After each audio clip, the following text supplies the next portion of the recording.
Bien, pues aquí tenemos que Didi y BJ como que se odiaban y se dice incluso que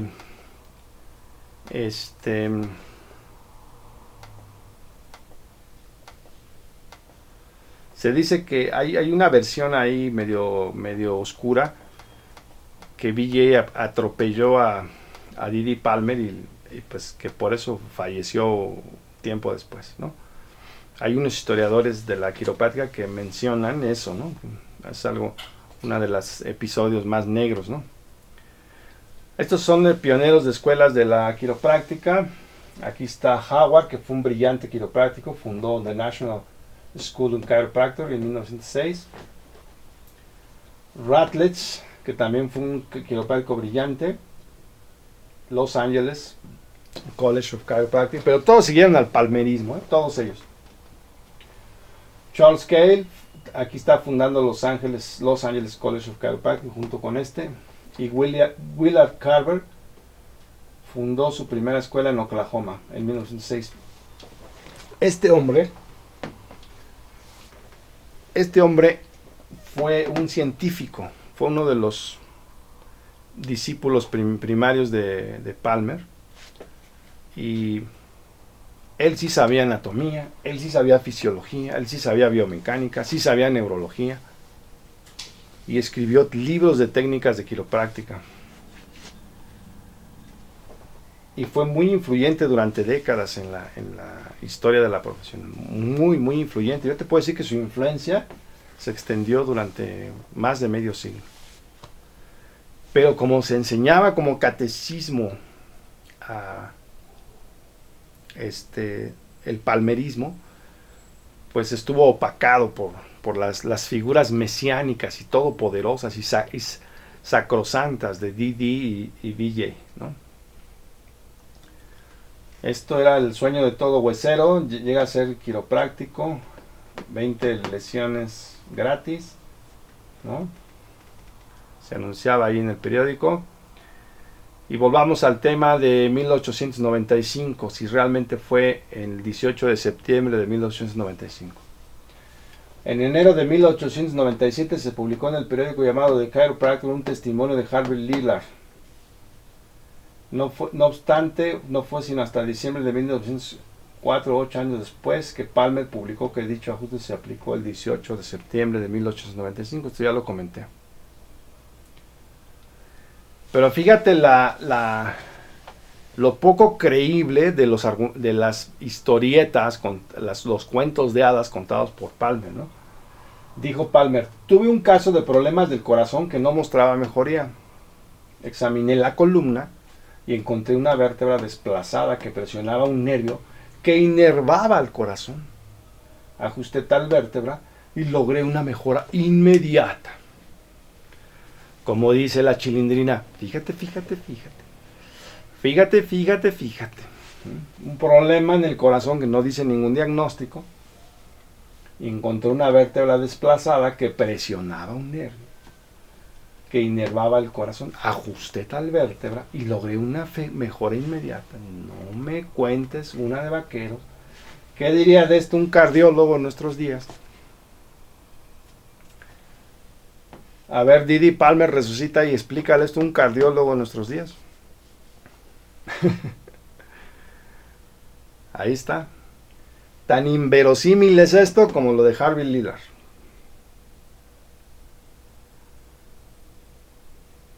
Didi Palmer dijo que fue el primerísimo en la historia del universo y de la humanidad en ajustar, en contactar las apófisis espinosas y transversas para el ajuste quiropráctico.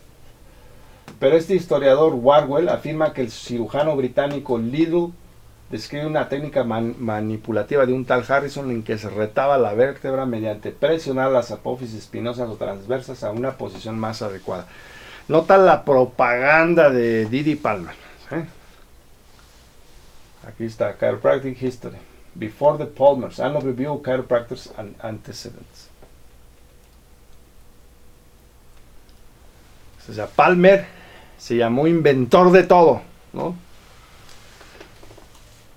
Si Hipócrates le llamaron los médicos en la antigüedad vis medicatrix natura, Palmer dijo, no, es la inteligencia innata.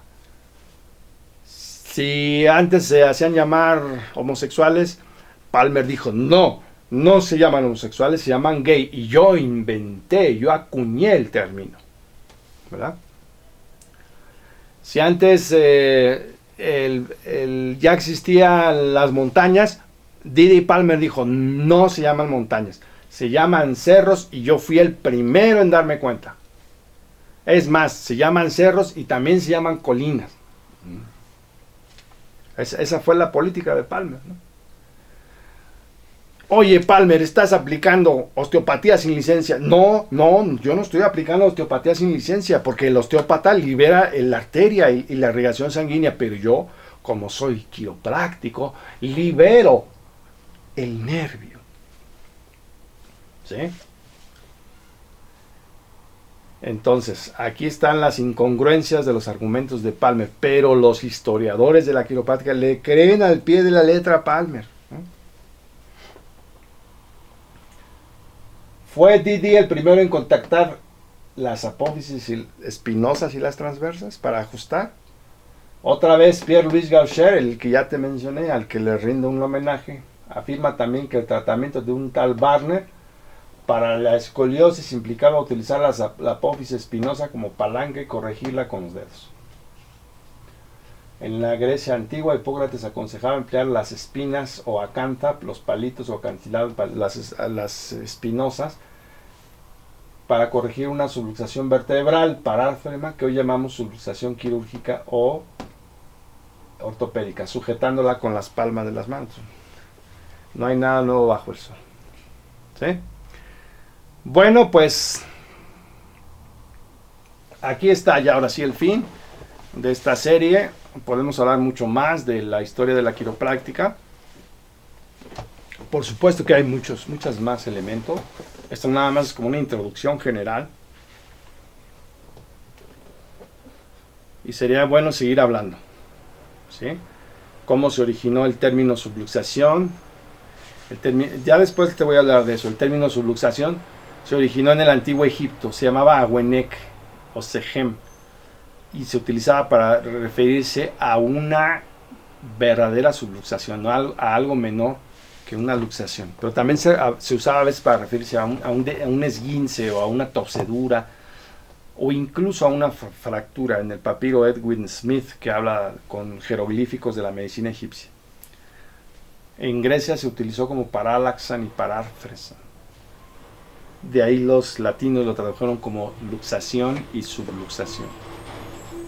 Siglos después de Hipócrates, obviamente. Y fue Hieronymus en el año de 1700 y tantos que en Jena, Austria, publicó una tesis doctoral donde utilizó el término luxationibus et subluxationibus, luxaciones y subluxaciones.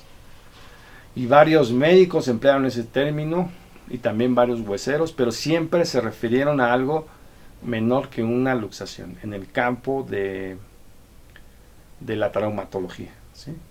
A una verdadera subluxación, lo que hoy llamaríamos subluxación ortopédica o quirúrgica.